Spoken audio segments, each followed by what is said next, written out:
Buenas noches. ¿Se ve? Sí, doctora, sí se logra ver. Buenas noches. Ya. Ok. Entonces comenzamos. Vamos a hablar ahora sobre la entrevista clínica en psiquiatría. Vamos a hablar sobre lo que es la historia clínica en psiquiatría también. Entonces, cuando vamos a ver la historia clínica en psiquiatría, tenemos que ver varios aspectos. Primero, vamos a hacer estos capítulos: introducción, anamnesis, exámenes físico, y este examen psicopatológico. Ese es el examen que nosotros vamos a hacer durante este curso, que es el examen mental. Luego vemos las pruebas complementarias, orientaciones diagnósticas, pronóstico, plan terapéutico, evolución, crisis, epicrisis, ¿no?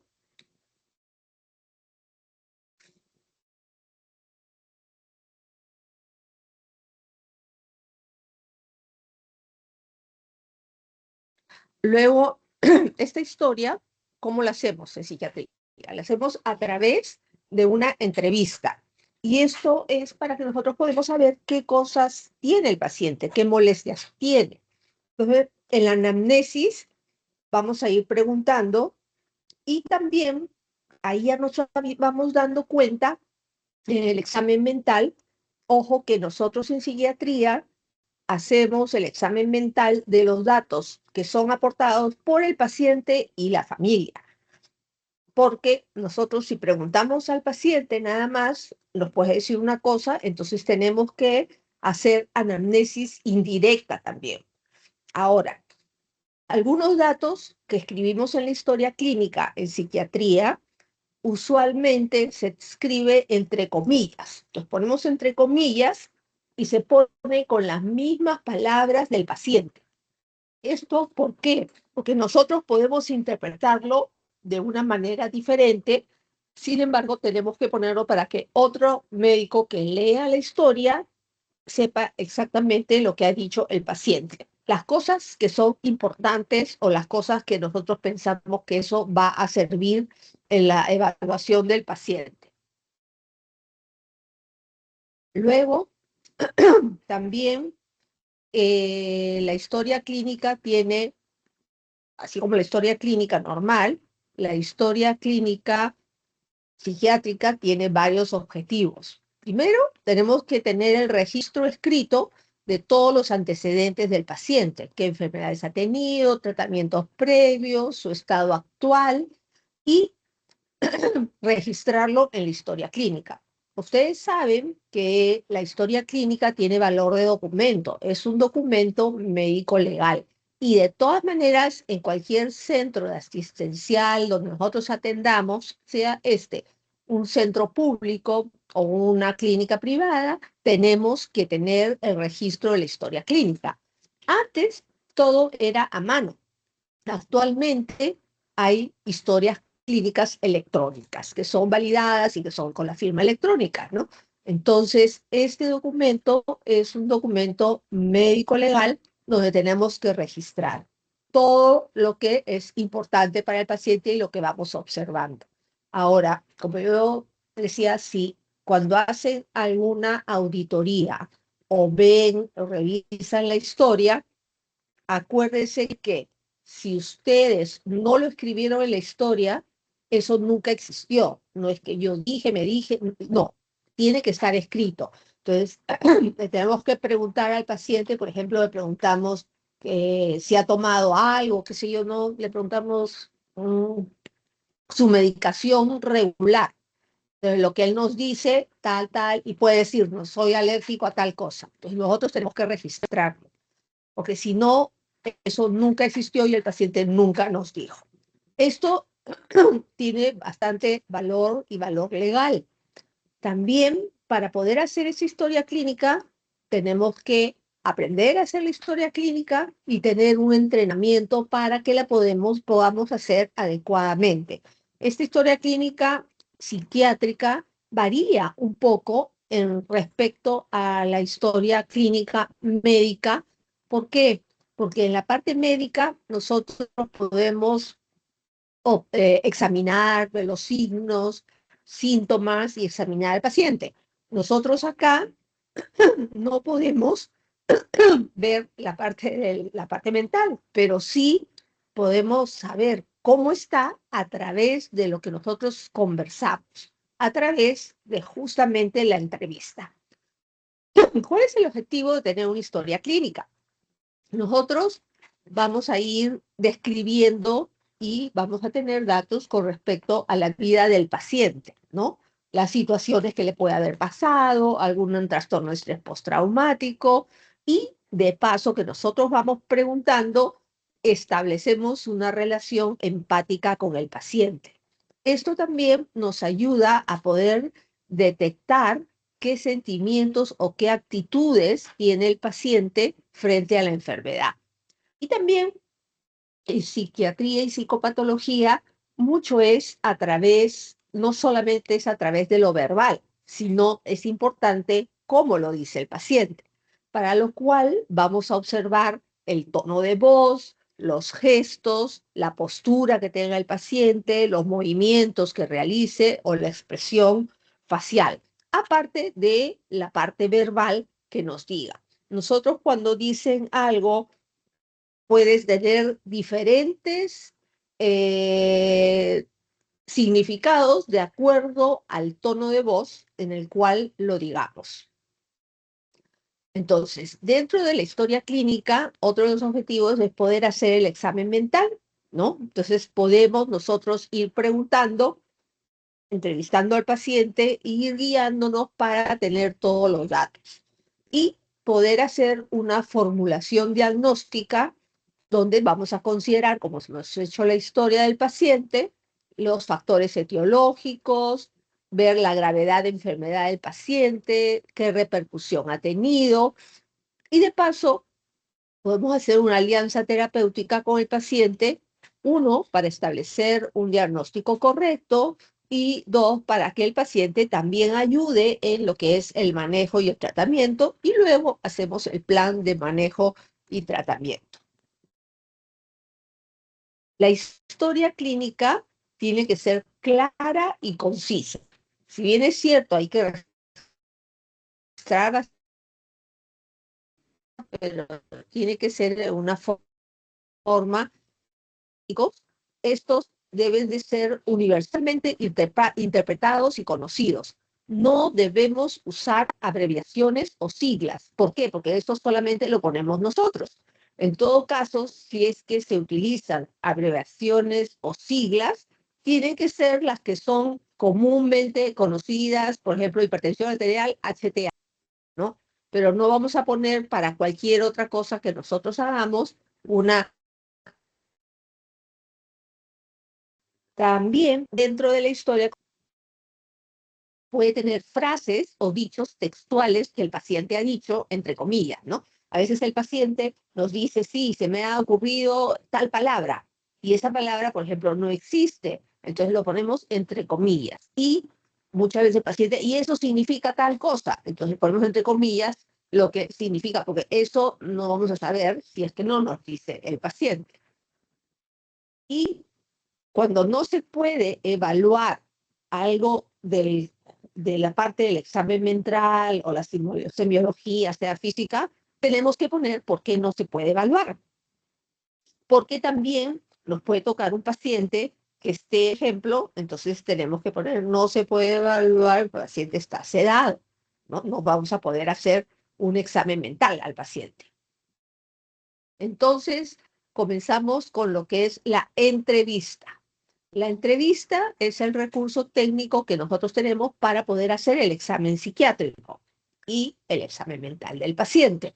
Es importante la primera entrevista, tiene bastante importancia porque tiene un valor primordial, la presentación inicial, el que el paciente nos vea o nosotros veamos al paciente, ¿no? Y estos son elementos fundamentales para el diagnóstico clínico o situaciones futuras.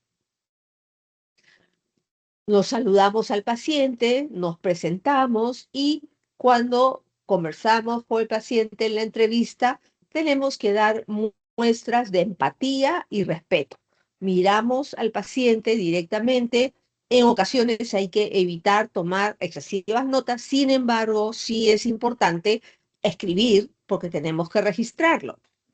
Lo que también es importante que en la entrevista nosotros no debemos emitir críticas ni juicios de valor moralizantes para el paciente, ¿no? El paciente viene, puede tener ciertos pensamientos, ciertos valores morales, pero nosotros no tenemos por qué criticarlo ni hacer un juicio de valor, ¿no?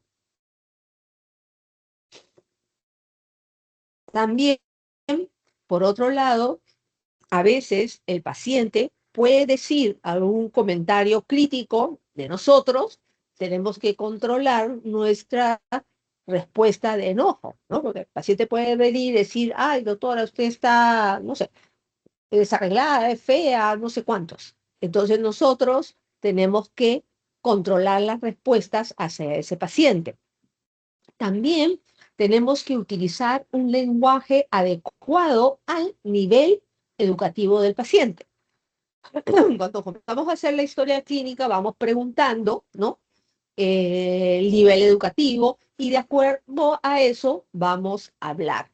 Y si es una persona que tiene una educación superior, tenemos que hablarle con palabras adecuadas para ese nivel educativo. Y si es una persona que tiene un nivel educativo, de repente primaria, o que de repente no sabe leer ni escribir, tenemos que adecuar nuestro lenguaje al paciente para que el paciente nos entienda.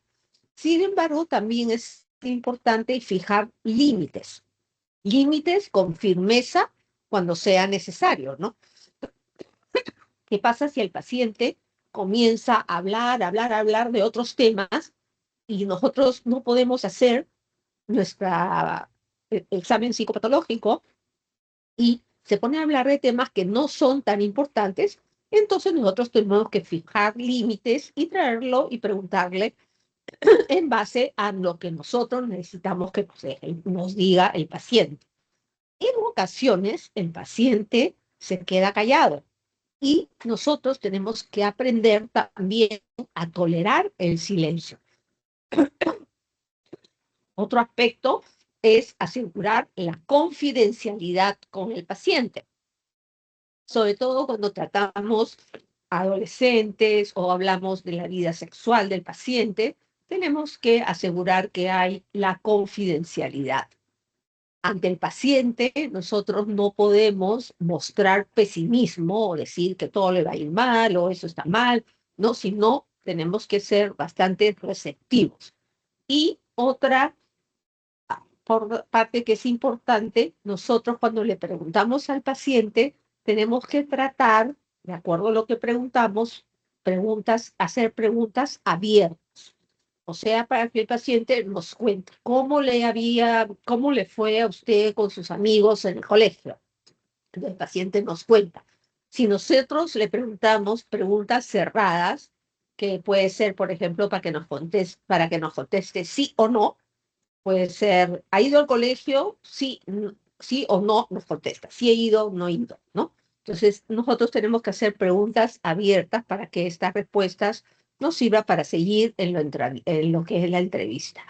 Por otro lado, la entrevista con la familia es imprescindible. Y ustedes van a ver, ¿no? Como vimos con la entrevista que tuvimos con una paciente el día de ayer, la paciente nos decía una cosa y cuando vimos la historia clínica del paciente, por qué vino emergencia de salud mental y por qué está internada, era completamente diferente.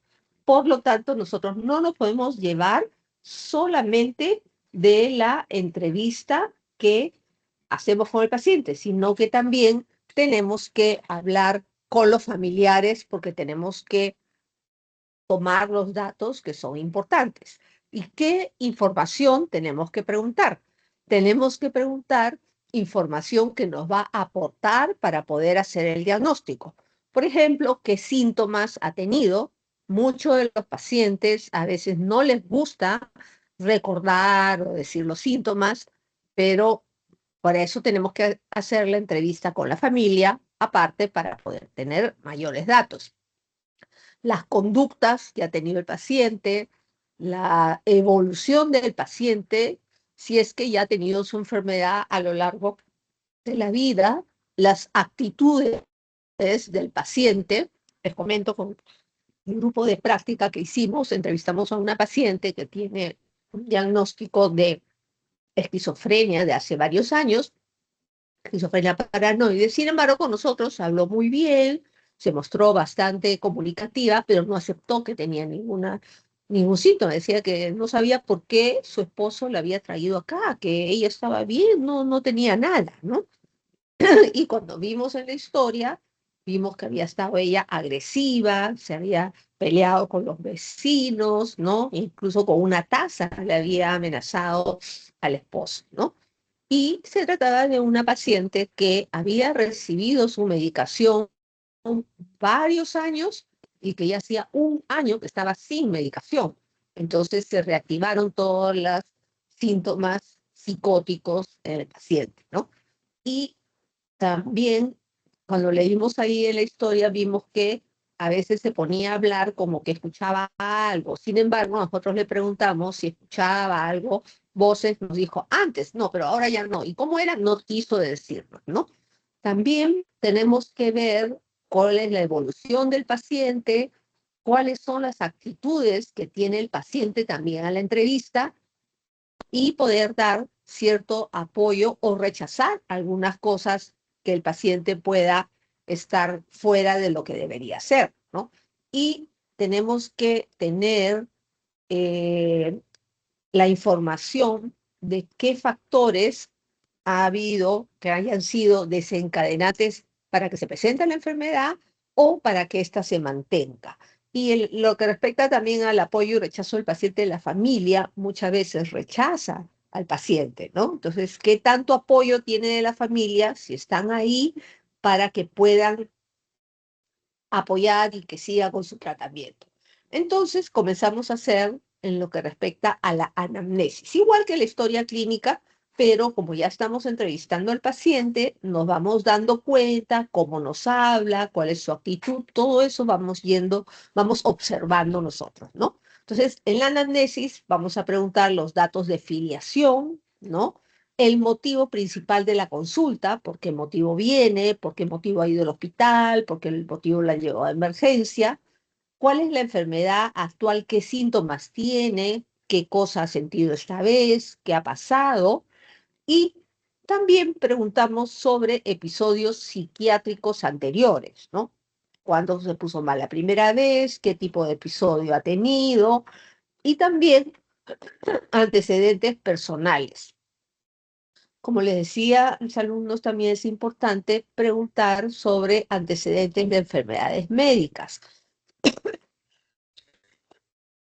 Si bien es cierto, disculpen, es cierto que las enfermedades, puede haber pacientes que tengan enfermedades psiquiátricas puras, sin embargo, hay un grupo de enfermedades médicas que pueden aparecer con síntomas psiquiátricos. Entonces, también nosotros tenemos que ver al paciente como una unidad, no solamente la parte mental o solamente la parte física. Tenemos que integrar que el paciente es la parte mental, la parte física, orgánica y su entorno también. Preguntar sobre antecedentes de enfermedades médicas, antecedentes familiares que puede haber tenido el paciente, ¿no? ¿Qué pasa, por ejemplo, si el paciente tiene crisis o crisis de ausencia y preguntamos a antecedentes familiares, nos dice que ha tenido epilepsia, que su papá o su hermano también tiene, entonces para poder ir pensando también en ello.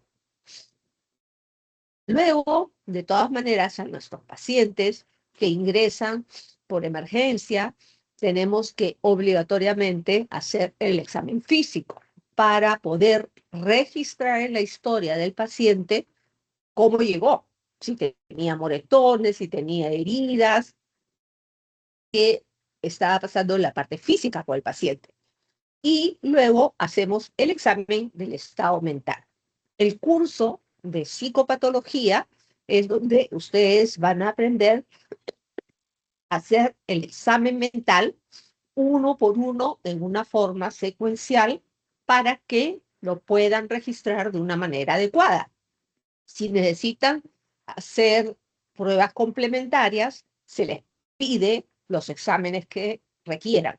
Y luego hacemos el diagnóstico, así como las otras enfermedades, en las otras enfermedades médicas, en semiología, no sé, aparato respiratorio, aparato digestivo, hacemos primero el diagnóstico de síndromes, ¿no? Podemos poner síndrome psicótico y ponemos síndrome psicótico porque tiene alucinaciones, tiene esto que es lo que nosotros hemos hecho en el examen mental. Podemos poner, ratito.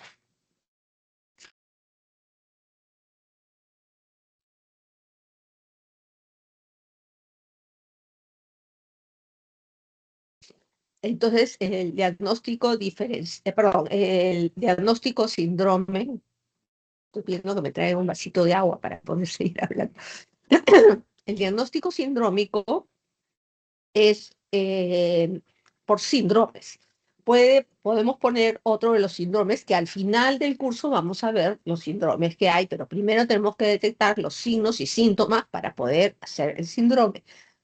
Otro de los síndromes que podemos encontrar es síndrome paranoide, que significa que el paciente piensa que algo le van a hacer, que le van a engañar, que su familia le va a quitar algo, que lo quieren matar, que lo quiere envenenar, ¿no? Ay, muchas gracias, Flor. Gracias, gracias. Disculpen, eh, la otorrino que me vio, me dijo que tenía que tomar así siempre agua, porque como tengo un problema alérgico, tengo que tomar agua todo el día para que vaya pasando las complicaciones alérgicas que tengo. Pero bueno, seguimos con el sin diagnóstico sindrómico. Hay síndrome orgánico cerebral, ¿no? Síndrome confusional, que tiene determinadas características. Entonces nosotros vamos haciendo el diagnóstico sindrómico, ¿no? Síndrome psicótico, síndrome depresivo, síndrome paranoide, y luego ya agrupamos los síndromes y hacemos el diagnóstico del trastorno, el diagnóstico nosológico.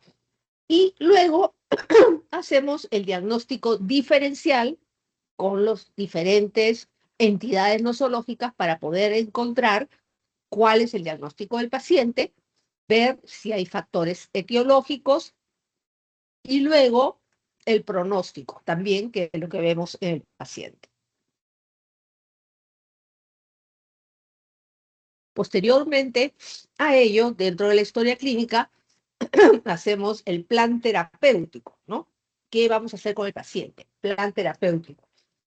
Y esto lo revisan bastante porque cuando hacen las auditorías y va a su salud, hay que poner determinadas evoluciones y tiene que ser esto, plan, ¿no? En el plan terapéutico podemos poner varias cosas. Por ejemplo, si el paciente ha venido solo y ha venido solamente con el esposo y la señora dice que el esposo está en su contra, todo, y nosotros vemos que la paciente de repente no está psicótica, podemos poner entrevista a otros familiares, ¿no? Citar al hijo o citar a otros familiares que nos puedan dar también mayores datos. Dentro del plan terapéutico también esperamos tales resultados o se le va a dar tal medicación, tal dieta, ¿no?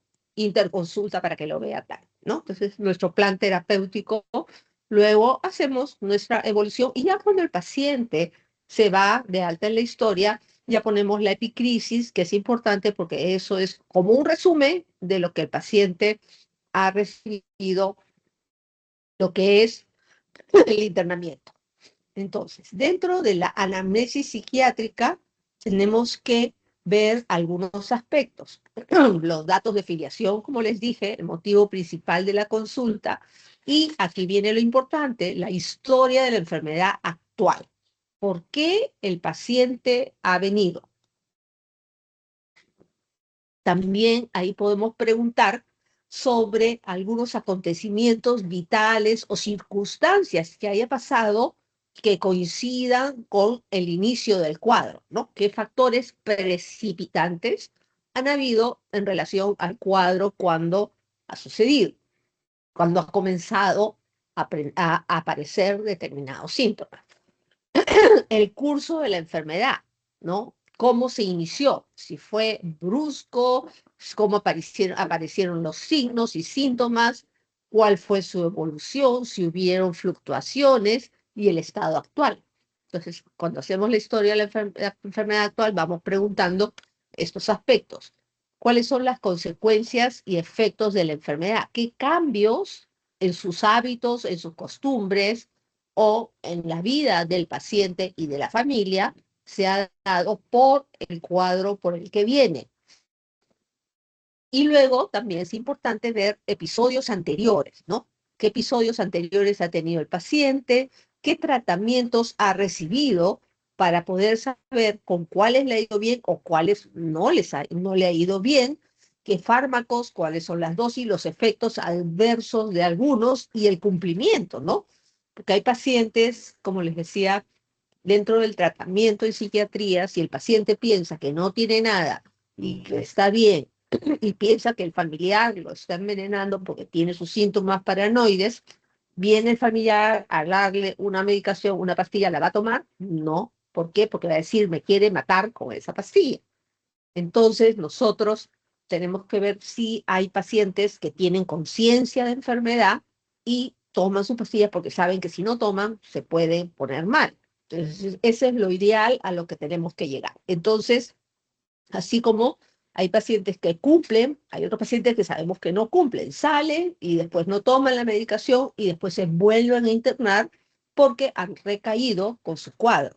Entonces, hay algunos medicamentos antipsicóticos que son de depósito, así como los anticonceptivos orales que la persona puede tomar todos los días, un mes o todos los días por 3 meses su pastilla, y hay ampollas que se pone una ampolla para un mes o se pone una ampolla para 3 meses. También dentro del tratamiento para los pacientes psicóticos existe la medicación antipsicótica que tiene que tomar todos los días, ampollas que duran 15 días, ampollas que duran un mes y también hay ampollas que duran 3 meses, ¿no?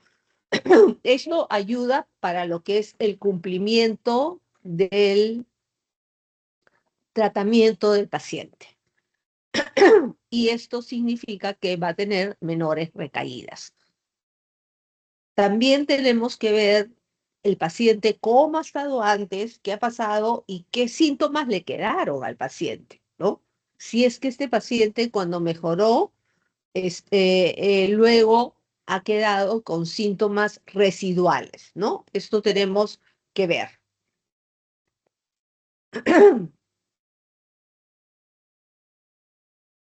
Luego tenemos que preguntar también con respecto a los antecedentes personales. Preguntar sobre el desarrollo prenatal, perinatal, cómo fue el embarazo, cómo fue el parto, cómo fue el desarrollo psicomotor. Esto es importante porque nosotros cuando vemos a pacientes que pueden tener un coeficiente intelectual bajo o tener retardo mental, entonces depende del desarrollo psicomotor, también nos vamos dando cuenta si es que podría tener alguno de estos cuadros, ¿no? Luego preguntamos por la infancia, ¿no? Y esto es importante en la parte de psiquiatría. Yo me acuerdo que había un doctor que decía que la mejor protección para los niños es la mamá, ¿no? Y la familia durante los primeros años de vida. Y es importante en las relaciones familiares y sociales, cómo ha sido la infancia de un niño, ¿no? Si eh, ese niño ha tenido un problema de lo que de repente lo han abandonado o de repente ha estado viviendo en un hogar donde hay mucha violencia, ¿no? Agresiones o consumo de drogas.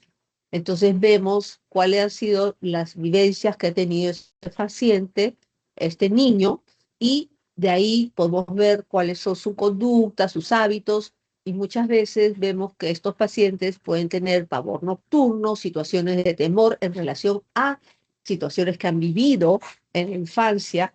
Es importante también ver si ha tenido enuresis, ¿no? Si tenía orina después, se orinaba en la cama después de los 5 años, que es una edad en la cual se ha consensuado que a partir de los 5 años, si se orina en la cama, como llamamos de enuresis, pero siempre y cuando el paciente haya adquirido antes el control de la orina.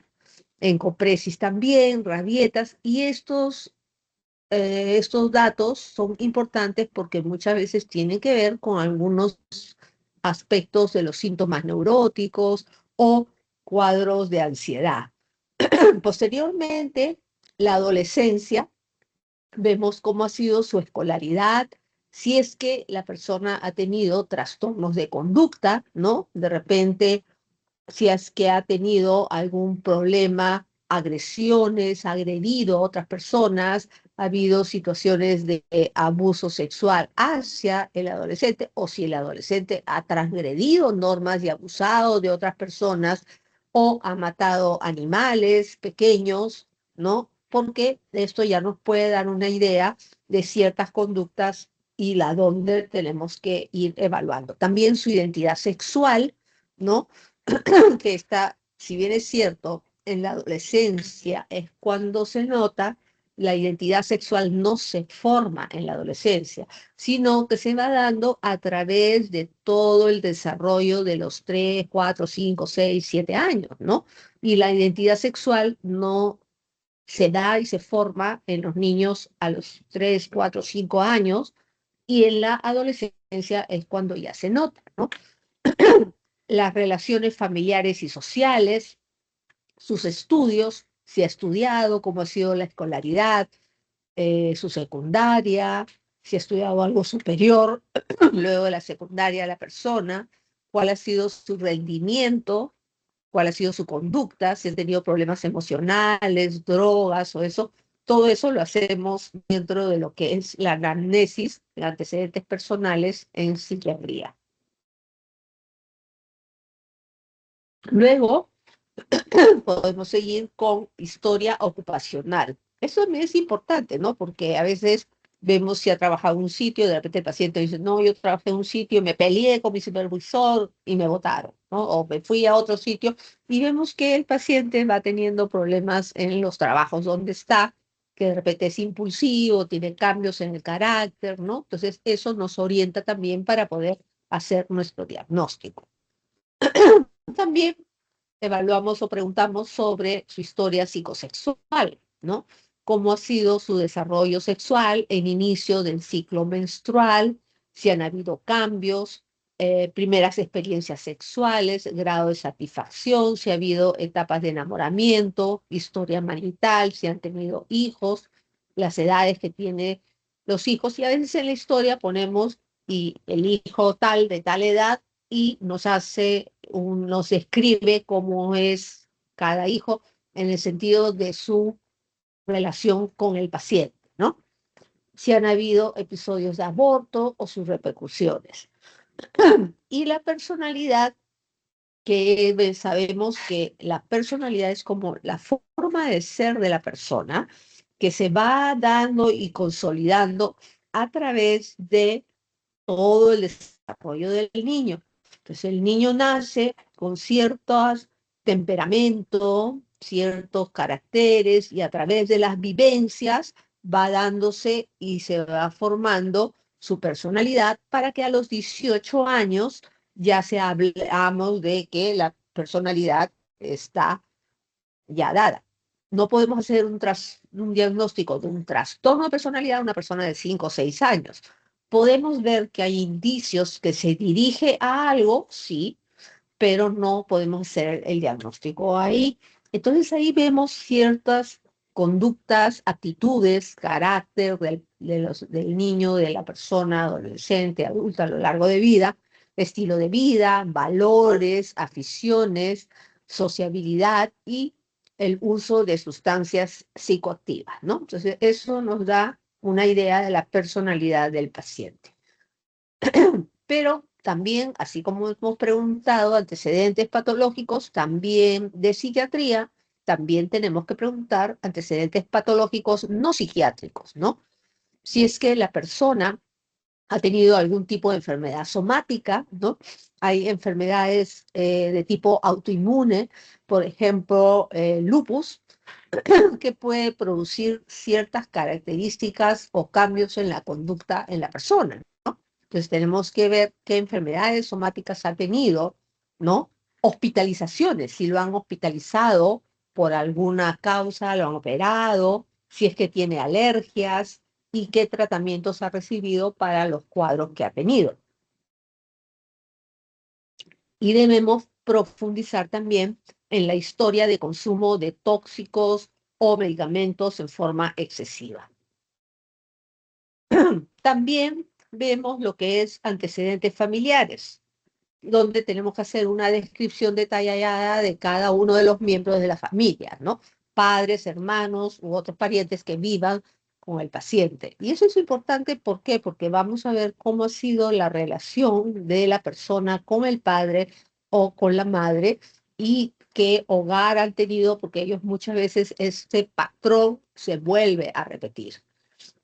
Si ha habido antecedentes de enfermedades mentales, ¿no? Si ha habido en la casa algún familiar que haya tenido una enfermedad mental, se hace el árbol genealógico, cuál es la dinámica familiar del paciente y las relaciones afectivas entre sus miembros y cuál es su situación económica del paciente. Entonces, de ahí nosotros comenzamos en lo que es la entrevista psiquiátrica, ¿no? En la entrevista psiquiátrica hacemos la anamnesis y la exploración psicopatológica. Esto es fundamental, hacer esta evaluación psicopatológica, porque si no, no vamos a poder llegar a un diagnóstico. Y dentro de la entrevista psiquiátrica tenemos que lograr que el paciente se sienta cómodo con la entrevista. ¿Para qué? Para que nos pueda responder algunas preguntas. Y también hay que adoptar una actitud neutral y objetiva. No debemos ser ni indiferentes, fríos, no, sino una actitud neutral, objetiva con la circunstancia del paciente. Ahora, esta actitud variará de acuerdo a la afectividad del paciente, de acuerdo al estado psicopatológico del paciente. Ahora, que uno sea neutral ante el interrogatorio del paciente no significa que haya que no pueda haber una sintonización afectiva con el paciente. Y a través de la entrevista nosotros vamos a ir consiguiendo la confianza del paciente, que es básico para que podamos tener la información y sobre todo que nos diga todo lo importante que puede darnos para llegar a un diagnóstico y establecer una alianza terapéutica adecuada, ¿no? Entonces, las actitudes del paciente respecto a la entrevista, puede haber que hayan reacciones de confianza, reacción de oposición o cierta indiferencia, ¿no? Y muchas cosas, a veces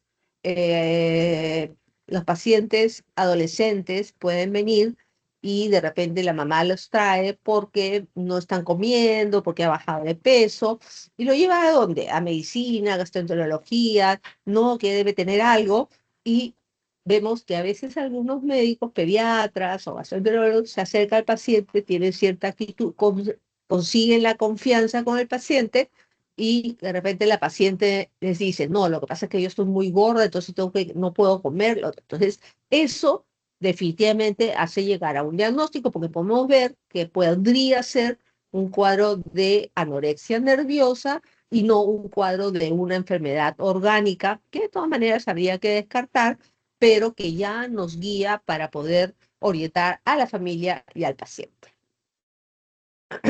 Hay dos tipos de entrevistas que hacemos nosotros en psiquiatría.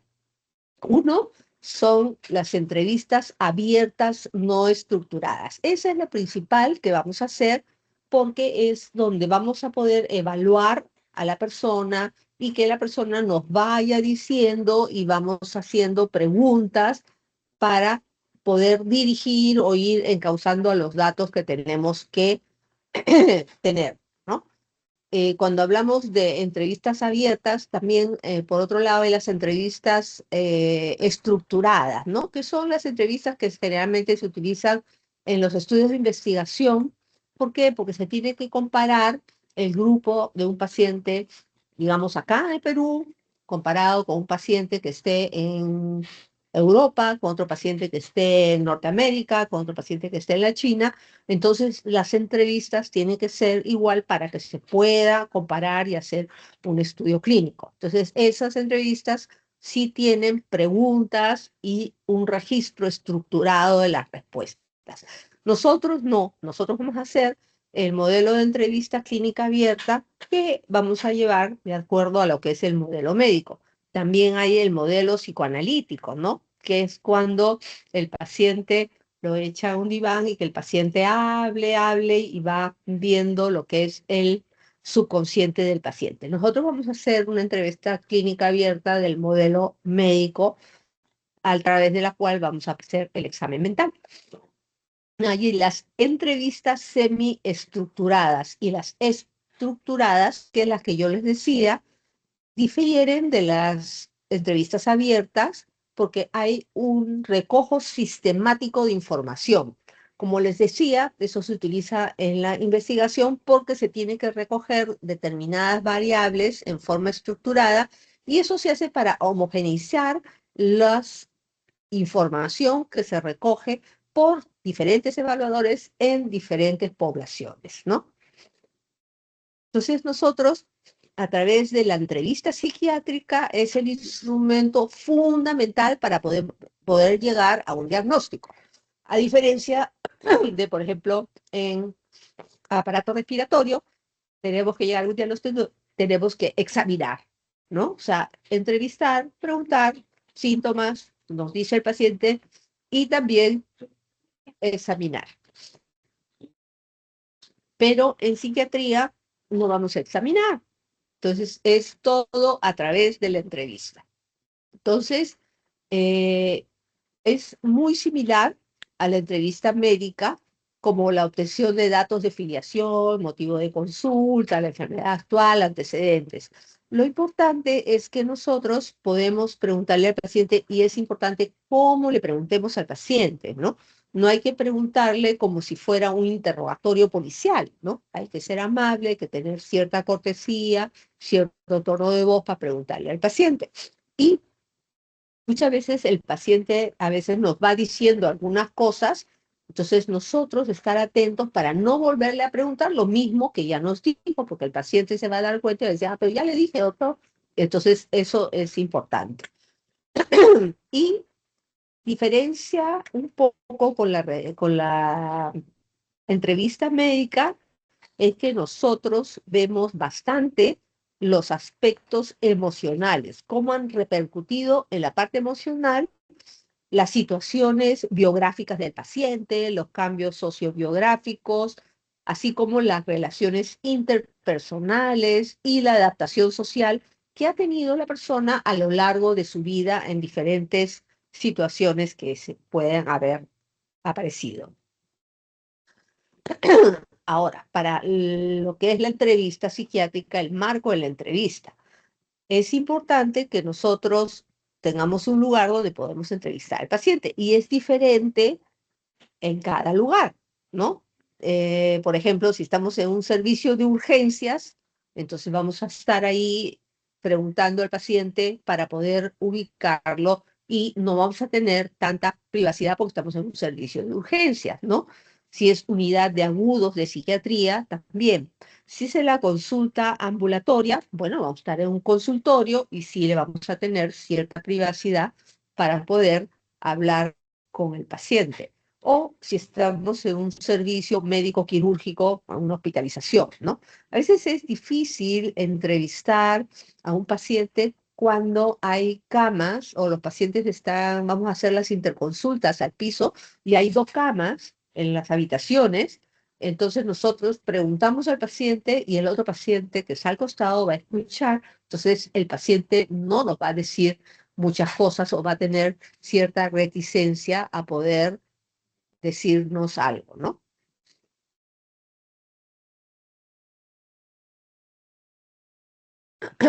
También es importante que nosotros debemos saber cómo está el paciente, ¿no? Tener nos ayuda, ¿no? Saber algo de la información del paciente para que nosotros podamos orientarnos y tenemos que estar alerta de ciertas dificultades cuando preguntamos al paciente, ¿no?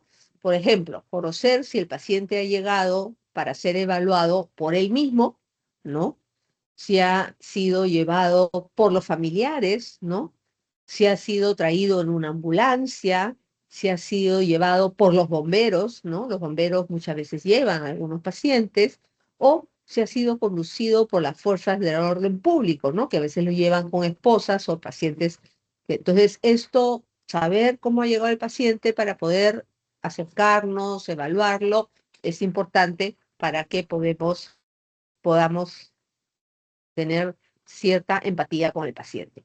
Lo ideal es un lugar confortable, donde haya una iluminación adecuada, no hayan ruidos, interrupciones, ¿no? Pero cuando a veces tenemos que evaluar en un servicio de emergencia, esto no vamos a tener lo ideal.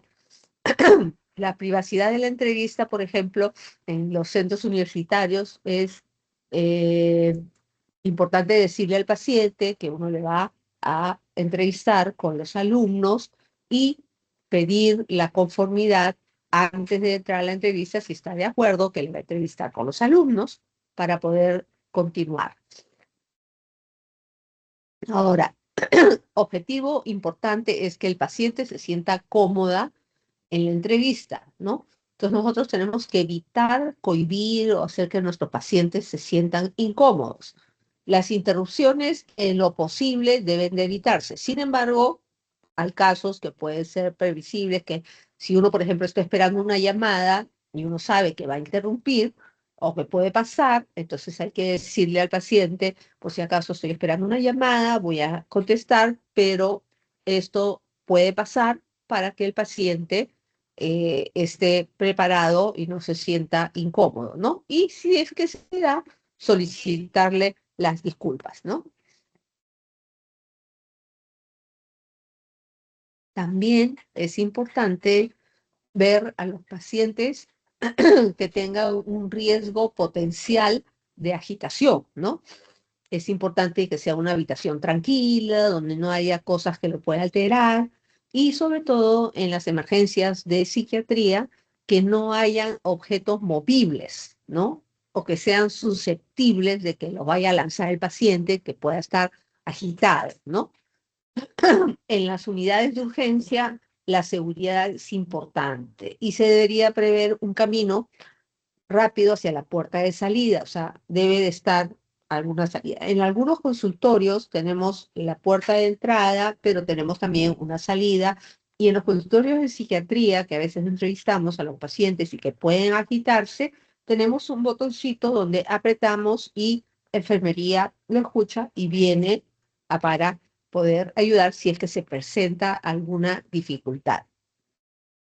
Como les decía a mis alumnos también, hay algunos ambientes que se llama de clinoterapia, ¿no? Nosotros en esa no tenemos, pero donde son ambientes donde son cuartos donde están todas las paredes acolchadas y la camilla está fijada al suelo, ¿no?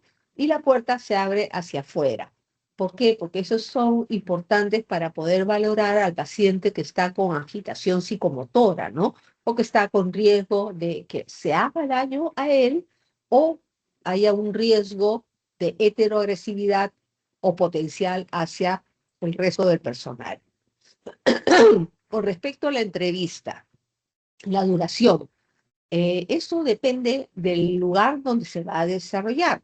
Si es un paciente que está en un sitio hospitalizado, podemos tomarnos mayor tiempo, pero si está en un consultorio, nosotros tenemos ciertos tiempos y tenemos que reducirnos para que en ese tiempo podamos hacer la exploración psicopatológica, registrarla y poder seguir con el resto de pacientes. Entonces nosotros tenemos que ver y estimar la duración de la entrevista, que debe ser de acuerdo al estado psicopatológico del enfermo, ¿no? Y reducir el tiempo si notamos que esto puede influir de forma negativa en el cuadro clínico del paciente.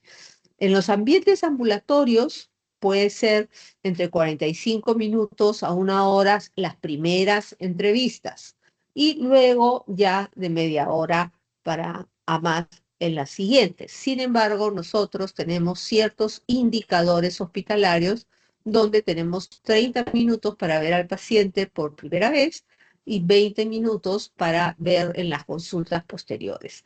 Nosotros tenemos que ser flexibles, ¿no?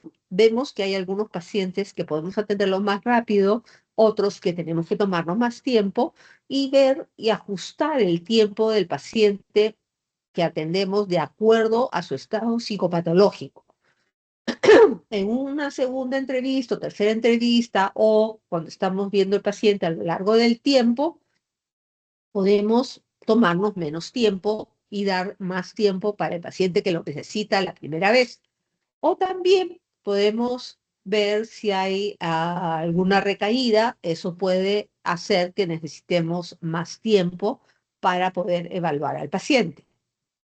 Ahora, la duración de la entrevista varía, como les decía, ¿no? En un servicio de emergencias o urgencias, tenemos que hacer el diagnóstico sindrómico rápido y ver qué cosa es lo que tenemos que hacer, si el paciente está agitado, si necesita ser sujetado, si necesita ser intervenido eh, con medicación, si tiene que ser internado. Entonces, esto tenemos que hacer un diagnóstico sindrómico y una evaluación psicopatológica un poco más rápido. Un ratito voy a cargar la batería.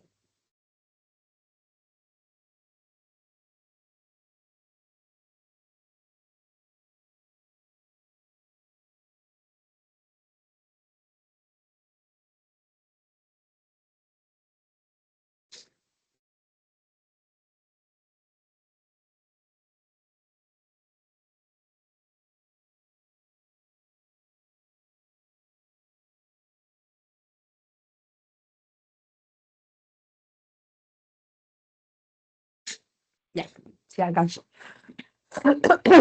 Entonces, nosotros tenemos que adecuarnos de acuerdo a dónde esté el paciente, ¿no? Para poder hacer.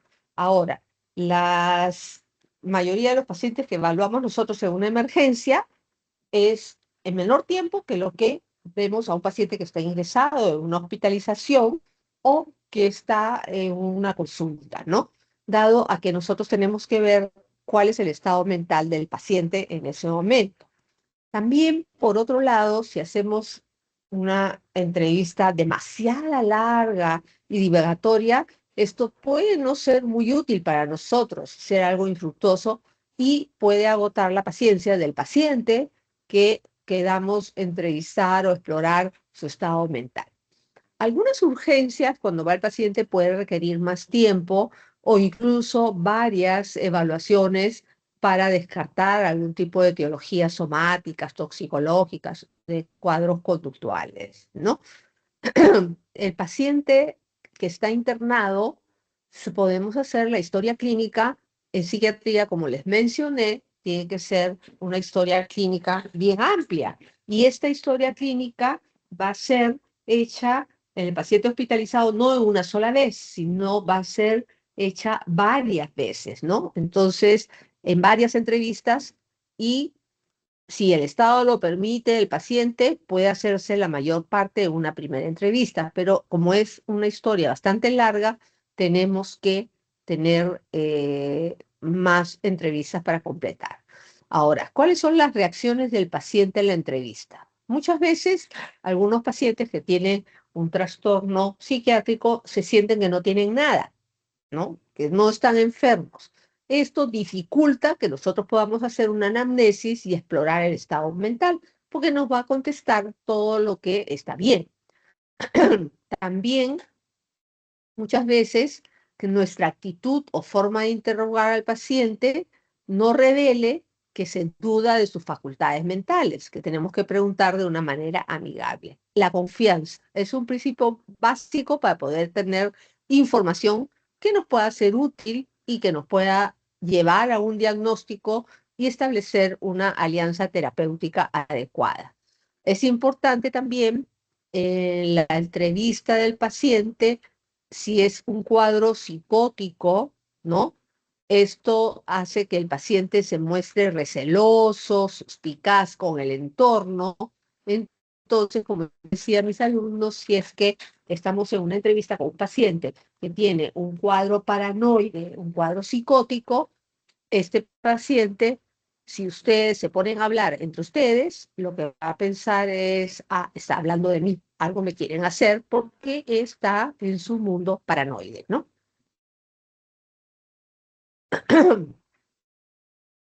Eh, Dentro de las reacciones del paciente a la entrevista, hay ciertas actitudes que pueden ser de confianza, puede ser oposición o indiferencia, ¿no?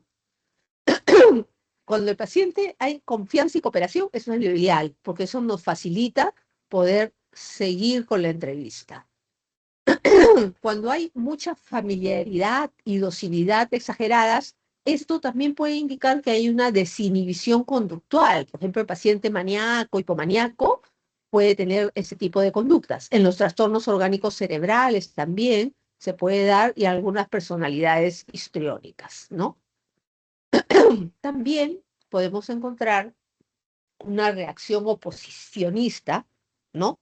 Que es frecuente en los pacientes que están delirantes, que tienen sus ideas delusivas y que no son muy afectos a poder hablar y que tratan de disimular en forma calculada sus síntomas, ¿no? ¿Por qué? Porque los pacientes puede que tengan ya bastante tiempo de enfermedad, entonces ellos saben que si ellos dicen que escuchan voces o tienen ciertas actitudes, entonces no van a salir de alta. Entonces, cuando uno le pregunta, el paciente dice, no, no escucho voces, nunca he escuchado voces, para poder disimular sus síntomas en una forma calculada. Ahora, a veces en algún paciente que tenga un trastorno delirante crónico es prácticamente imposible obtener información sobre su delirio en una primera entrevista. No nos va a contar, ¿no? Cuando hablamos de un trastorno delirante crónico, no hablamos de una esquizofrenia, porque hay cuadros en los que uno puede hablar con el paciente y el paciente tener un solo tema o dos temas delirantes y que si uno habla, el paciente no nos dice o lo oculta, ¿no? Y que después de tener ya cierta confianza, recién vamos a poder llegar o saber al respecto. Ahora, por otro lado, también tenemos las reacciones de oposición, que estas pueden ser bruscas o coléricas en el paciente maníaco, que puede estar en un momento sonriente y después se muestra irritado sin que haya pasado nada, ¿no? Muchas veces esta actitud se puede presentar en los pacientes que tienen ciertos trastornos de personalidad, en los pacientes que tienen intoxicación por drogas, ¿no? En algunos pacientes que tienen la particularidad de que culpan a todos los demás por sus males, es más, dicen que están mal porque el personal de ahí son los que le hacen que ese paciente esté mal, ¿no? Y también vemos las reacciones de indiferencia, ¿no? Que pueden verse en los pacientes que no entienden el sentido de la exploración. Por cierto, pacientes demenciales que tienen cuadros de demencia o cuadros confusionales están indiferentes porque no entienden qué es lo que está pasando. En un paciente que tenga retardo mental, tampoco, ¿no? Y también en algunos casos de cuadros de esquizofrenia simple o frénica, donde hay más deterioro cognitivo, también, ¿no? Y hay apatía ahí también. Nosotros tenemos que tener una actitud neutral y objetiva en la entrevista, ¿no? Y variará de acuerdo al estado psicopatológico. De acuerdo a ello, podemos mostrar al paciente un rostro alegre, o el paciente maníaco, o un rostro comprensivo, o el paciente melancólico, ¿no? Entonces, dentro de las partes de la entrevista, al principio, es necesario animar al paciente para que nos exponga en forma espontánea con respecto al motivo de la consulta, por qué motivo está ahí, y tenemos que tener una posición oyente, ¿no? Escucharlo atentamente, interrumpir o dirigir la anamnesis lo menos posible, para que dejemos que el paciente nos vaya diciendo y transmitir al paciente que nosotros estamos interesados en los hechos que motivan la consulta, así como los otros acontecimientos o emociones que pueden pasar. Ahora, en la mitad de la entrevista se puede preguntar varias áreas de la vida del paciente, como son las relaciones interpersonales o antecedentes familiares, ¿no?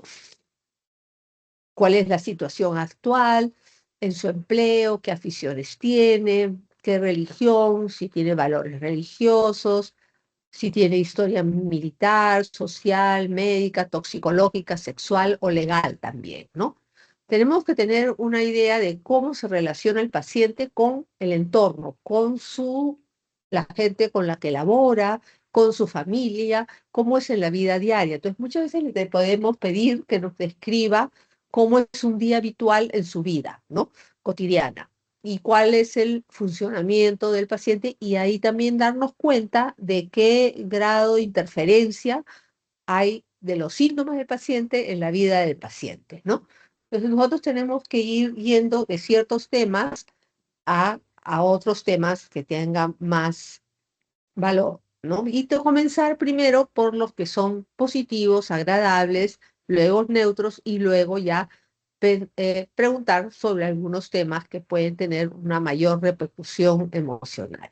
Y al final de la entrevista debemos advertir al paciente qué tiempo le queda, si hay algún tema que quiere hablar, que no se ha abordado, si quiere hacer alguna pregunta.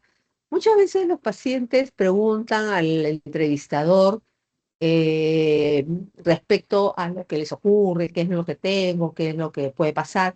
Nosotros tenemos que decirles de una forma sencilla y comprensible, ¿no?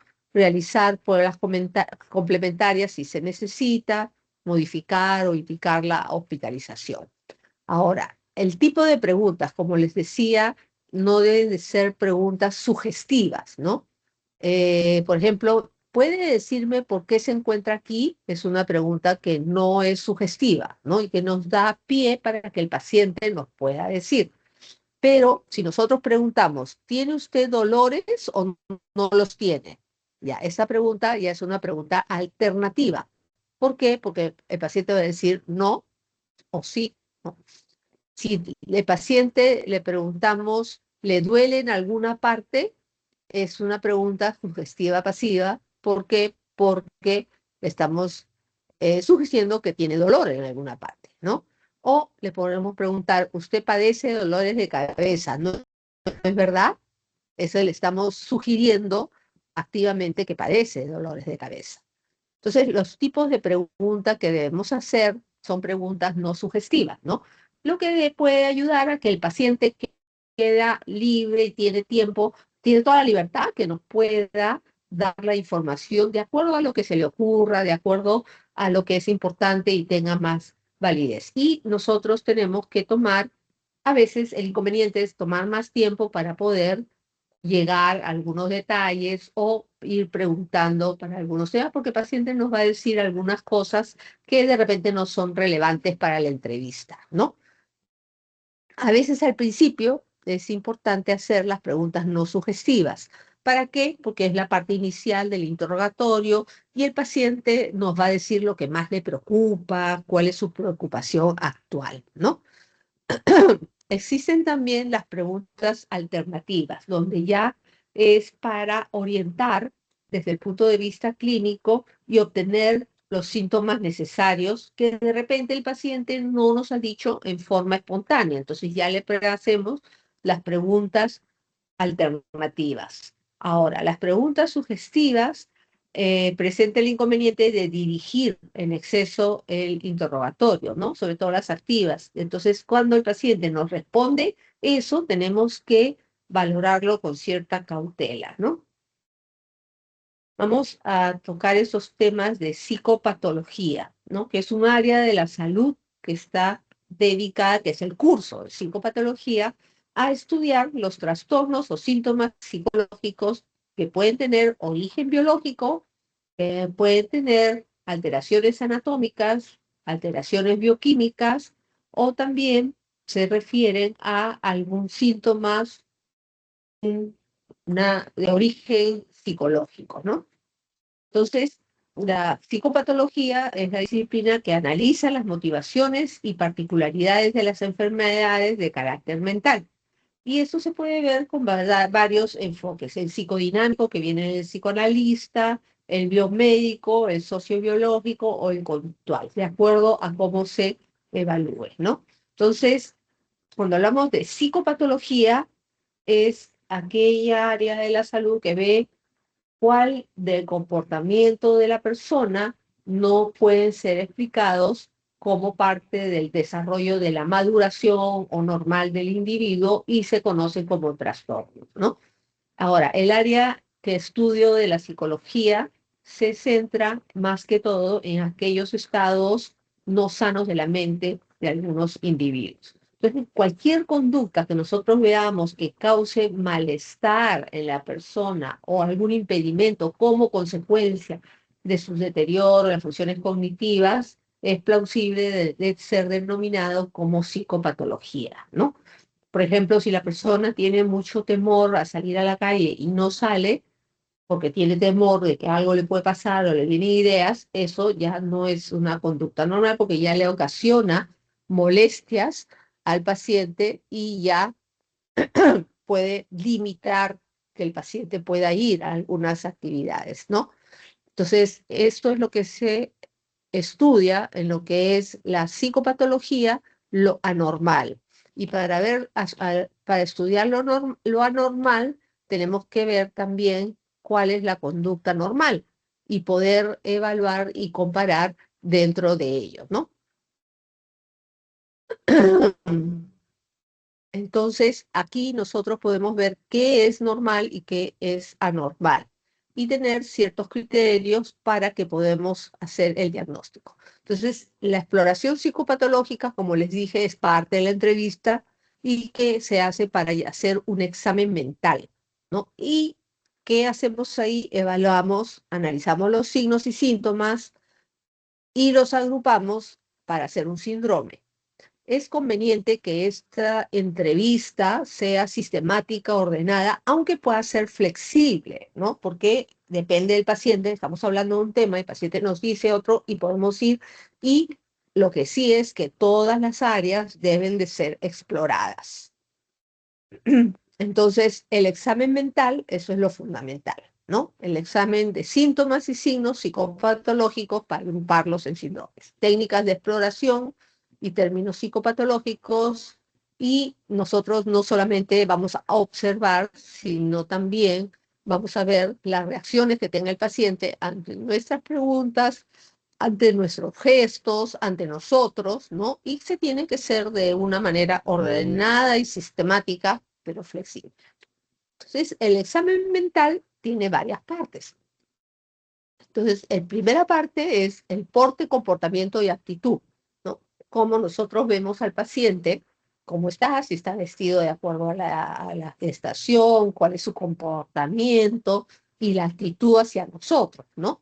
Para luego ya podemos explorar la atención, la conciencia y orientación. Esto lo van a ver ustedes en los temas ya separados. Van a ver lenguaje y la psicopatología del lenguaje, pensamiento, percepción, afecto, voluntad, memoria y funciones mentales superiores.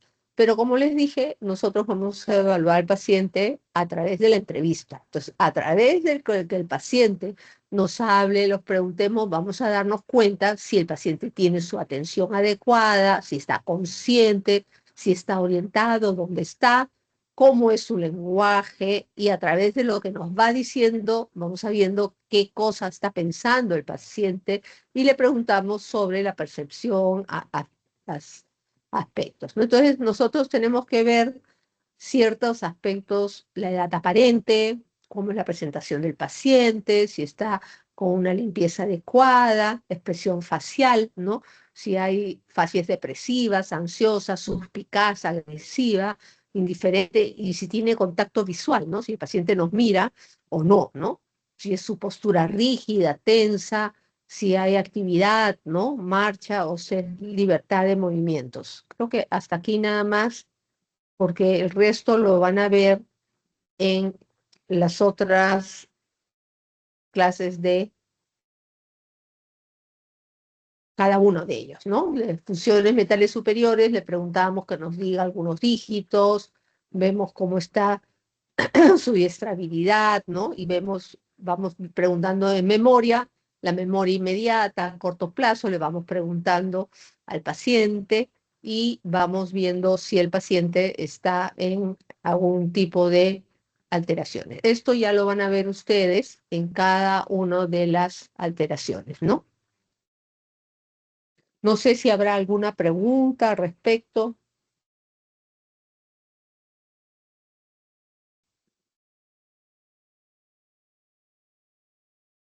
Parece que no, doctora, todo está claro.